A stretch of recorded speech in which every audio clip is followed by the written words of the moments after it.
Bismillahirrahmanirrahim. Assalamualaikum warahmatullahi wabarakatuh. Baik, pada kesempatan ini saya akan berbagi praktik baik tentang tugas mandiri Lokakarya 6, pengolahan program sekolah yang berdampak pada murid. Perkenalkan, nama saya Muhammad Ukmanadi SPD dari SMK Negeri 1 Sukoharjo, CGP Angkatan 4, Kabupaten Pasuruan.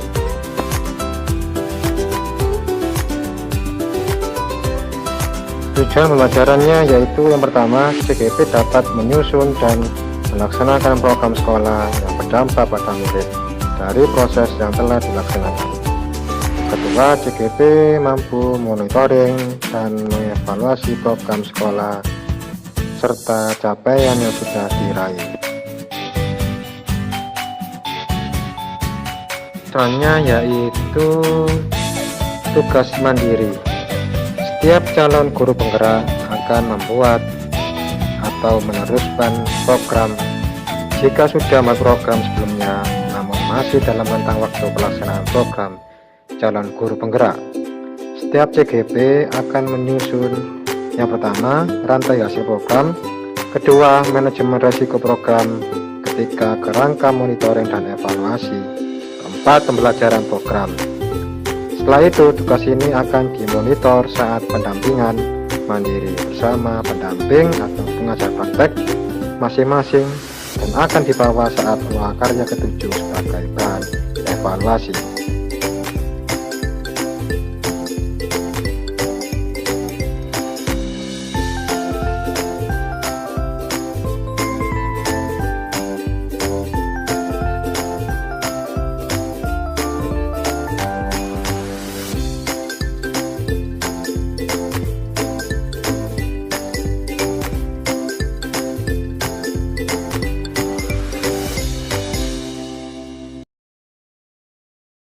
Berikut adalah CGP dan kepala sekolah berdiskusi dan berkolaborasi mengenai penyusunan program sekolah yang berdampak pada murid, yaitu pada proyek aksi PJBL vokasi di sekolah.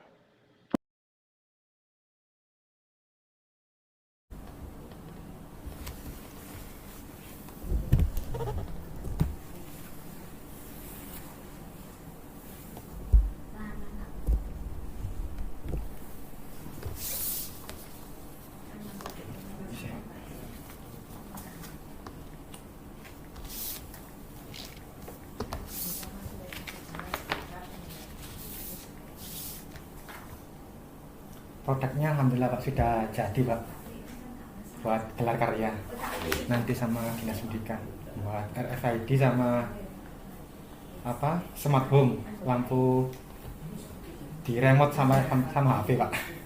Lampu Oke, kan biasanya pas saklar kita pakai pemrograman Arduino ini. Bismillahirrahmanirrahim. Assalamualaikum warahmatullahi wabarakatuh. Matur nuwun Pak Rudi untuk waktunya. Hari ini saya diberi tugas oleh P4TK dan Dinas Pendidikan untuk membuat tugas mandiri Lokakarya 6 program pendidikan guru penggerak angkatan 4 Kabupaten Pasuruan, yaitu program sekolah yang berdampak pada murid. Di P4TK sudah diberi instruksi bahwasannya membuat 4 step Bapak, yaitu yang pertama rantai hasil program, terus yang kedua yaitu manajemen risiko program, yang ketiga yaitu kerangka monitoring dan evaluasi, dan yang keempat yaitu pembelajaran program. Alhamdulillah Bapak, berkat dukungan dari Kaprogli, dalam hal ini Pak Sofan, alhamdulillah sudah mendukung dalam program ini, dan juga siswa juga mendukung dalam kegiatan pembelajaran proyek aksi ini, yaitu yang terdiri dari 4 step. Harapannya nanti setelah ini saya paparkan, nanti mungkin ada beberapa masukan dan saran sebagai evaluasi kita nanti di Lokakarya ke-7 Bapak, dengan Dinas Pendidikan dan pengawas sekolah. Yang pertama yaitu rantai hasil program. Di sini sudah saya paparkan ada input, aktivitas, hasil langsung sama dampak. Inputnya di sini ada waktu, alat bahan, guru, siswa sama manual book. Nanti anak-anak nanti belajarnya nanti lewat manual book yang sudah kita siapkan. Aktivitasnya seperti ini, nanti guru siswa membuat kesempatan belajar. Hasil langsungnya yaitu produk unggulan SMK PK Bapak. Jadi mungkin nanti bisa diberi masukan oleh Bapak terkait dengan 2 proyek yang sudah dibuat oleh anak-anak Bapak, yaitu RFID door lock sama rangkaian kendali elektronik dengan program Arduino Atmega 328. Tujuannya membentuk siswa yang memiliki mental, karakter, sama terciptanya produk buatan karya SMK dan merubah mindset pola pembelajaran yang berpihak pada murid. Dampaknya siswa dapat merubah mindset leadership sama siswa mempunyai kebiasaan belajar yaitu student well-being Bapak. Jadi untuk step 1 rantai hasil program mungkin ada saran dan masukan terkait hal ini Bapak. Yang step 1 dulu. Ya, terima kasih. Intinya apapun yang dibuat, harapan saya yang pertama adalah ada kolaborasi yang dilakukan oleh Pak Lukman, baik itu terhadap guru yang lain dan juga terhadap siswa, sehingga istilah project based learning itu benar-benar sudah bisa diawali dan dikasih contoh oleh Pak Lukman untuk guru-guru yang lain. Kemudian yang kedua, ya terkait dengan produk, ini tentunya produk yang sesuai dengan jurusan yang diampu Pak Lukman. Kemudian tentunya nanti berharap juga bahwa itu memang bisa selalu diperbarui dan kemudian bermanfaat baik itu bagi sekolah sendiri maupun untuk menjadi teaching factory di jurusan teknik elektronika industri nantinya. Betul Bapak. Sekarang yaitu menuju ke step 2 Bapak, yaitu manajemen resiko program. Ada 3 tahapan, kemungkinan resiko yang terjadi, ukuran resiko sama strategi pengendalian. Untuk kemungkinan resiko yang pertama yaitu pastinya itu melanggar kesempatan belajar. Ini resiko yang saya pikirkan Pak. Terus yang kedua mungkin pelatihan APDK 3 mungkin perlu ditingkatkan lagi. Terus belum ada konsisten sama outcome program yang sedikit sisir di DUDI. Untuk ukuran resikonya kecil sama besar dan strateginya pengendalinya yaitu buku tatip sekolah dan memperkuat kerjasama MOU dengan DUDI. Mungkin dari LK 6.2 manajemen resiko program ada saran Bapak atau masukan terkait untuk step yang kedua yang manajemen resiko. Terkait manajemen resiko bagi saya sebetulnya selama memang produk itu menarik bagi siswa, bagi Pak Lukman dan kawan-kawan untuk dikembangkan mungkin tidak masalah. Tapi masalah terkait dengan ngarah ke pembelajaran dan sebagainya, yang penting bahwa pembuatan project base untuk kegiatan tersebut itu selama memang nanti bisa memberikan motivasi baik bagi Pak Lukman dan siswa yang terlibat. Nah ini harapan saya adalah benar-benar nanti bisa memberikan contoh bagi Bapak Ibu guru yang lain. Pengimbasan Pak. Iya, pengimbasan. Gitu. Nanti saya koordinasi lagi dengan Bapak Kaprodi Bapak. Iya, intinya sering-sering kolaborasi dengan ketua jurusannya, kemudian juga dengan guru yang lain, sehingga nanti istilah project based learning yang diharapkan diberlakukan di kurikulum Merdeka nanti benar-benar sudah bisa diawali oleh Pak Lukman selaku guru penggerak. Untuk step yang ketiga Bapak yaitu kerangka monitoring dan evaluasi. Ada 4 step yaitu membuat pertanyaan kunci, menentukan fokus monitoring, merencanakan metode penggalian data sampai dengan merencanakan metode penggalian data. Yaitu sejauh mana pelaksanaan program digital vokasi di SMK Sukorejo ini, alhamdulillah Bapak dengan semua yang terlibat warga sekolah mulai dari GSM Gerakan Sekolah Menyenangkan sudah kami maksimalkan Pak. Dan kemarin alhamdulillah sudah saya wawancarai terkait dengan siswa juga melalui teknik observasi dan wawancara Pak di masing-masing kelas. Setelah itu untuk PJBL ini sudah saya launching Bapak, mungkin di lampiran juga sudah saya masukkan di YouTube juga sudah masukkan, dan responnya juga alhamdulillah sangat antusias siswa. Semoga dengan adanya ini bisa memberikan dampak yang signifikan buat sekolah kita. Mungkin dari untuk yang step ketiga ada saran Bapak terkait dengan ini ya kerangka monitoring dan evaluasi.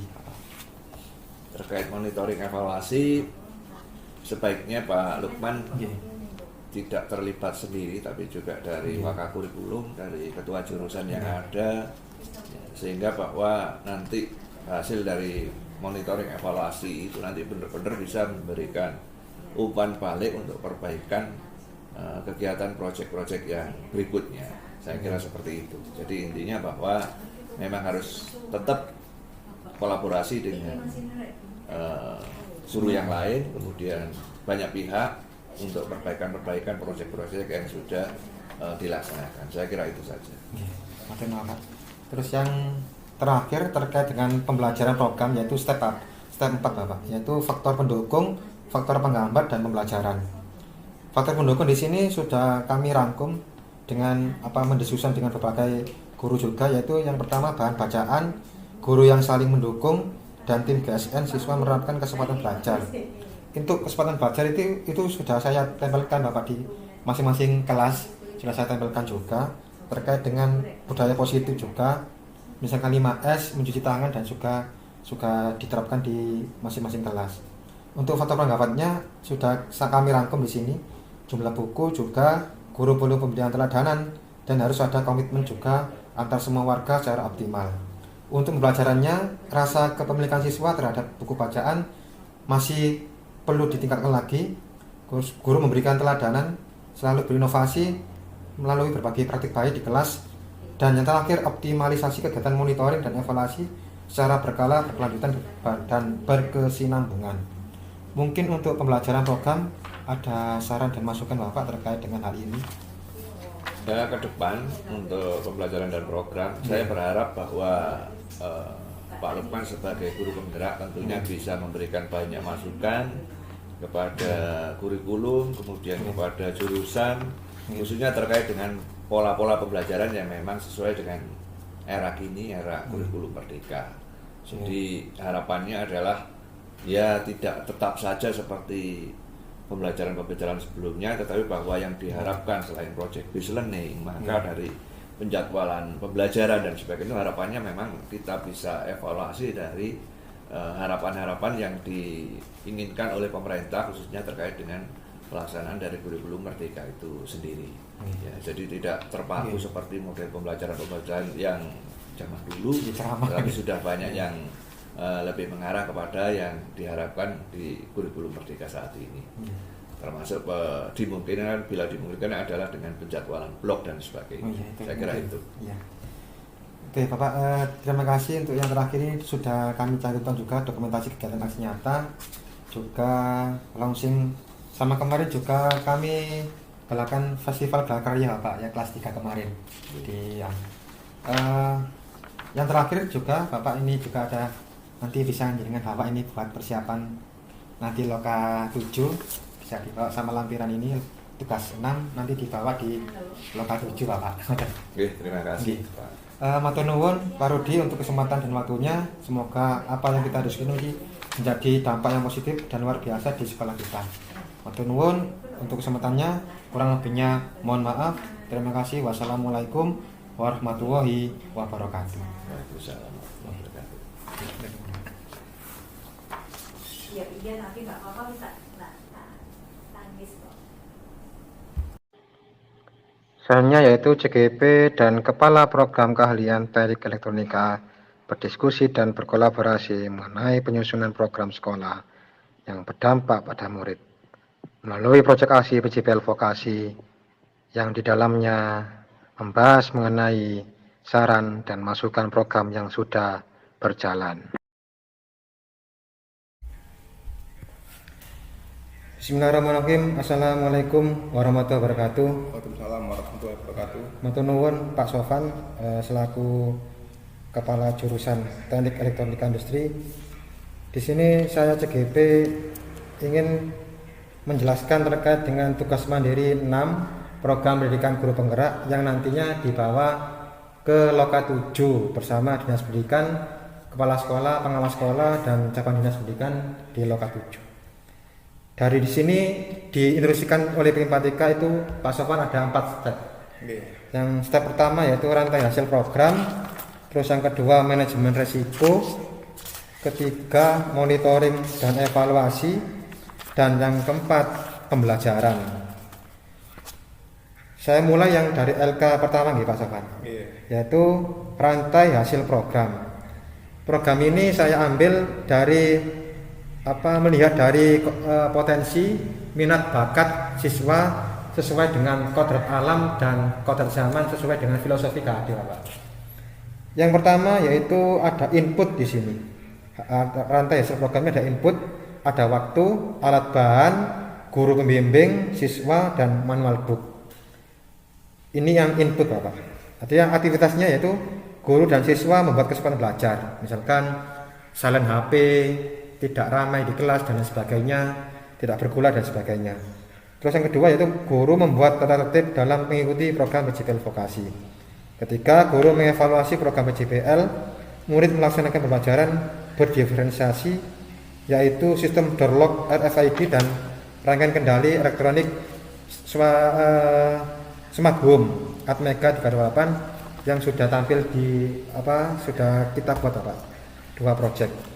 Hasil langsungnya yaitu jadwal piket, produk unggulan SMKPK, membentuk kepemimpinan murid dan siswa terampil sesuai dengan perkembangan teknologi abad 21. Setelah itu yaitu tujuan capaiannya yaitu membentuk siswa yang memiliki mental, karakter, terciptanya proyek unggulan, merubah mindset dan memberikan pemahaman kepada siswa pentingnya daya saing pendidikan vokasi, Pak. Terus yang dampaknya yaitu siswa dapat merubah mindset, leadership, kepemimpinan, kurikulum Lean and Supermat di Dudi, dan siswa mempunyai kebahagiaan belajar, student well-being sesuai dengan passion, visi, minat, bakat maupun profil belajarnya. Dari LK 6.1 rantai hasil program, mungkin ada saran dan masukan terkait hal ini ya Pak Sofan Monggo. Mungkin masukan atau saran. Sangat bagus, terutama untuk siswa yang sekarang setelah pandemi akan selanjutnya ke endemi ini cukup bagus. Sarannya tidak hanya beberapa siswa saja yang diikutkan, jadi bisa cenderung ke semuanya siswa yang sifatnya heterogen. Jadi bukan siswa yang pinter-pinter saja, yang homogen yang diajak. Jadi semuanya bisa ikut dalam kegiatan ini, gitu Pak Lukman. Berarti bisa dimasukkan ke kegiatan ekstrakurikuler ya? Bisa, jadi dampaknya lebih nyata lagi seperti itu. Ada lagi Pak Sofan? Udah lagi, ada lagi? Ada. Nggak ada, ya. Terus soalnya LK2 Bapak, yaitu manajemen resiko program. Nah ini manajemen resiko program ada 3 langkah. Kemungkinan resiko terjadi, ukuran resiko sama strategi pengendalian. Untuk kemungkinan resikonya pasti melanggar kesepakatan belajar. Kita tahu kan anak-anak SMK pasti kan real itu terjadi di lapangan. Terus yang kedua yaitu tidak menggunakan APD Pak. Kayak masker, protokol kesehatan juga mungkin kita tingkatkan lagi. Terus kurang konsisten dan outcome program sedikit terserah oleh Dudi. Terus untuk ukuran risiko kecil sama besar, strateginya mungkin kita buatkan buku tatip sekolah terkait dengan siapa yang melanggar itu, mungkin bisa dibuatkan itu, sama memperkuat kerjasama MOU dengan Turki. Mungkin ada saran terkait hal ini, Pak? Kalau ini bukan saran penjenengan, mungkin saran ke manajemen atau kita semua sivitas akademik yang ada di SMK 1 Sukorejo. Karena berkaitan dengan tata tertib sekolah ini ada waka siswaan, terus membuat MOU, ada manajemen dan tim PKK, ini semuanya. Jadi alhamdulillah saya sekarang mungkin nggak tahu di semester depan masih dipakai apa enggak. Kalau saya nanti berkaitan dengan ini yang manajemen resiko, insya Allah saya rundingkan dengan tim manajemen yang ada dan mungkin bisa untuk mengatasi apa kemungkinan resiko yang terjadi. Ya, untuk APD mungkin kita bisa melengkapinya secara bertahap. Ya, mungkin yang lebih dekat APD itu Pak ya. Terus yang ketiga, step ketiga yaitu LK 6.3 kerangka monitoring dan evaluasi. Ini juga penting buat mengetahui perkembangan progresnya. Yang pertama yaitu membuat pertanyaan kunci. Sejauh mana pelaksanaan program PJPL vokasi di SMK Negeri Sukoharjo berjalan.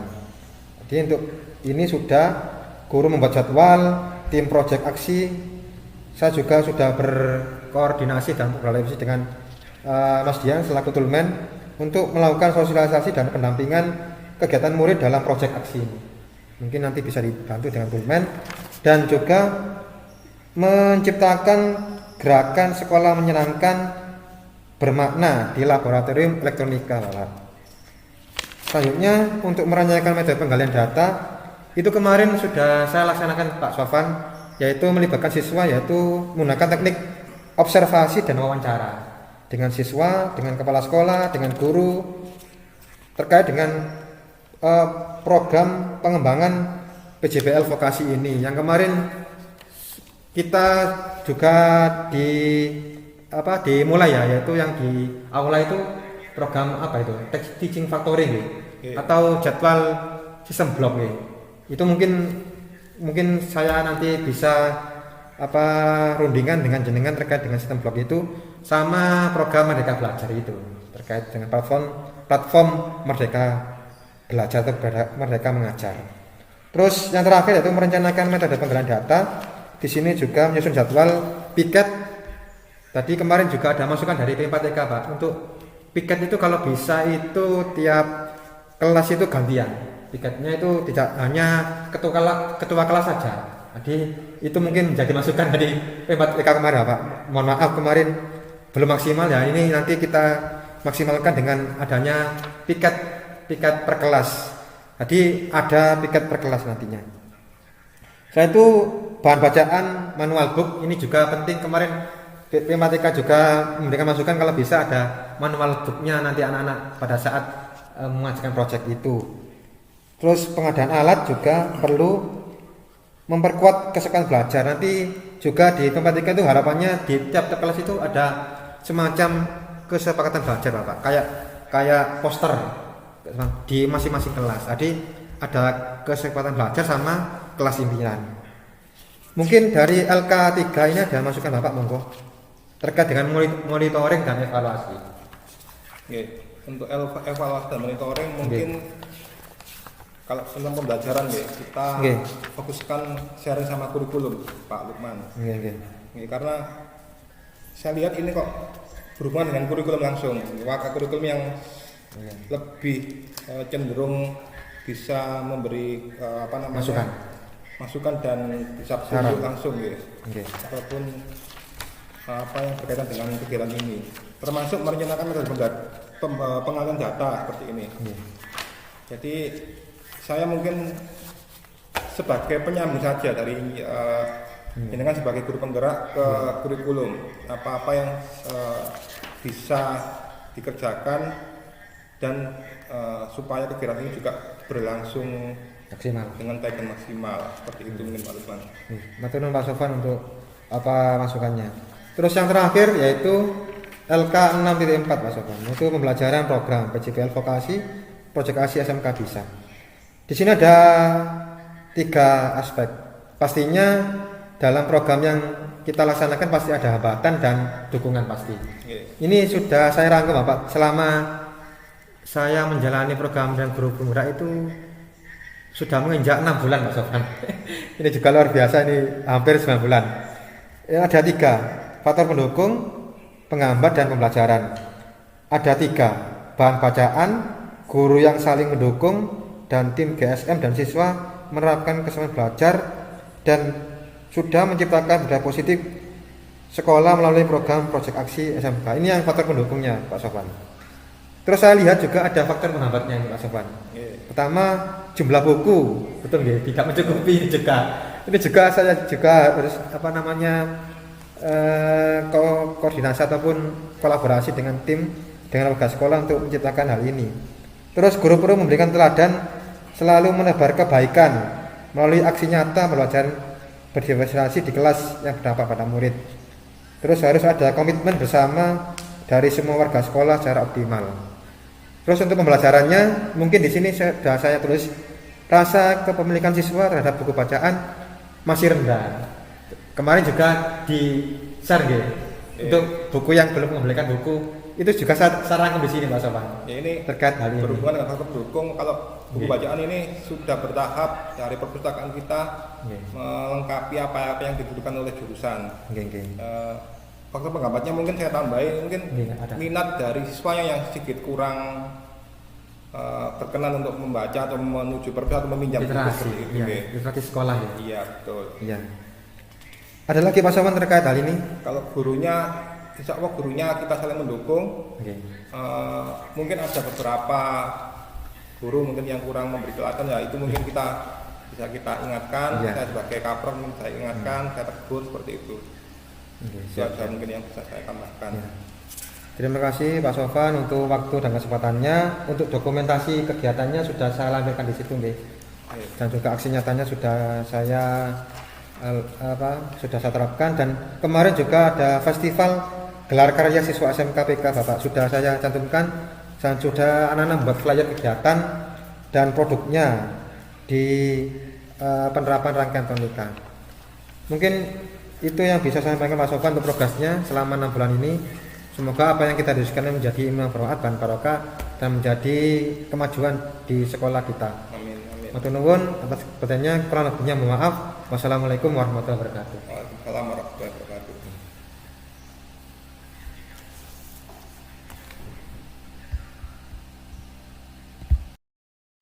Berikut ini adalah hasil penyusunan dan pelaksanaan program sekolah berdampak pada murid yang sudah berjalan, yaitu PJBL Vokasi.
Assalamualaikum warahmatullahi wabarakatuh. Perkenalkan, nama saya Ari Widiatmoko dari kelas 10 TI 3. Di sini saya akan menjelaskan tentang sistem door lock RFID berbasis microcontroller pada pintu rumah. Dan ini ada contoh program dari RFID. Ini adalah contoh dari program door lock RFID berbasis microcontroller. Dan saya akan menjelaskan satu persatu komponen yang ada di dalam sistem door lock RFID. Yang pertama-tama di bagian atas ini ada RFID, dan di bawah RFID ada sebuah Arduino. Di samping kanannya ada dua relay 5 volt dan ada lampu LED. Di samping lampu LED ada terminal blok. Di samping terminal blok ada solenoid. Ya. Jadi itu yang ada di dalam sistem door lock RFID. Setelah itu saya akan menjelaskan cara kerja dari sistem door lock RFID. Ya. Dan yang saya pegang ini adalah kartu yang tidak terdaftar atau terverifikasi di dalam program RFID. Ya. Saya akan mencobanya dan akan terjadi apa nanti. Yang terjadi adalah perangkat tidak berjalan sesuai dengan instruksi program dari Arduino tersebut. Dan ini saya akan mencoba kartu yang sudah terdaftar di sistem Arduino. Kita tunggu. Ya, kita tunggu. Ada selang waktu 6 detik dari perangkat tersebut. Solenoid akan kembali. Solenoid akan kembali ke seperti semula. Oke. Sekian dari saya. Terima kasih. Wassalamualaikum warahmatullahi wabarakatuh. Stop. Oh, wis. Assalamualaikum warahmatullahi wabarakatuh. Perkenalkan, nama saya M. Al-Azim Riasyatul Insan dari kelas 10 TI 3. Saya akan mempresentasikan sistem kendali elektronik dengan pemrograman Arduino Atmega 328 berbasis dengan Arduino Uno dan modul Bluetooth HC05. Komponen-komponen yang dibutuhkan dalam proyek ini ada modul relay 5 volt, kabel jumper, Arduino Uno, modul Bluetooth HC05, ada stop kontak dan beban lampu. Dan ini programnya. Enggak dijelaskan. Program yang dipilih sesuai dengan pin mode 12 output dengan library software serial.h.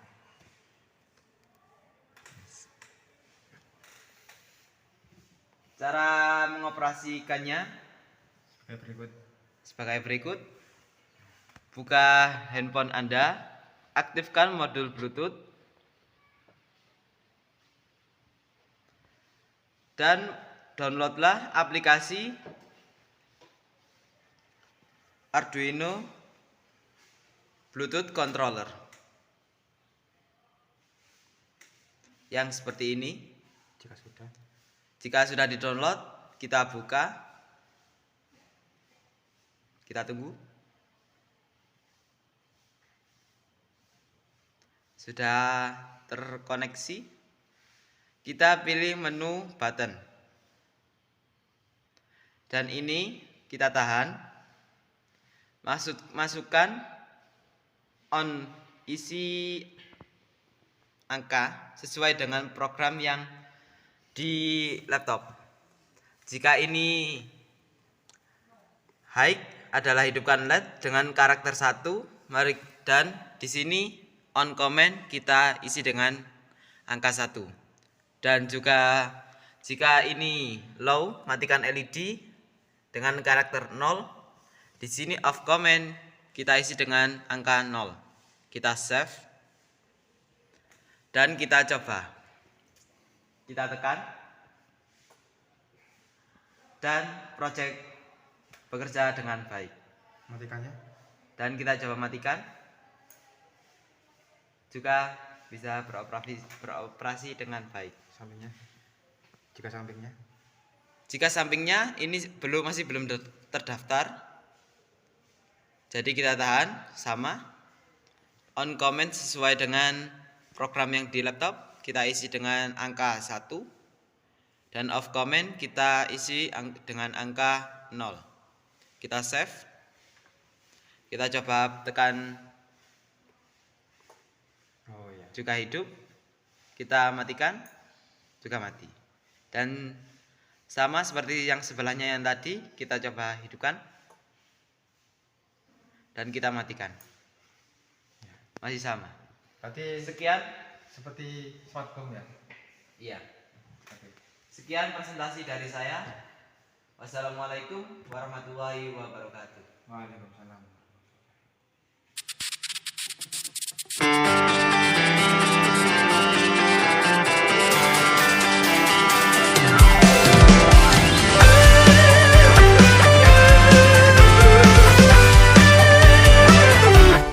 Ada makna yang kan terungkap tentang perjalanan yang berat untuk kita ukir bersama, jadi sebuah cerita.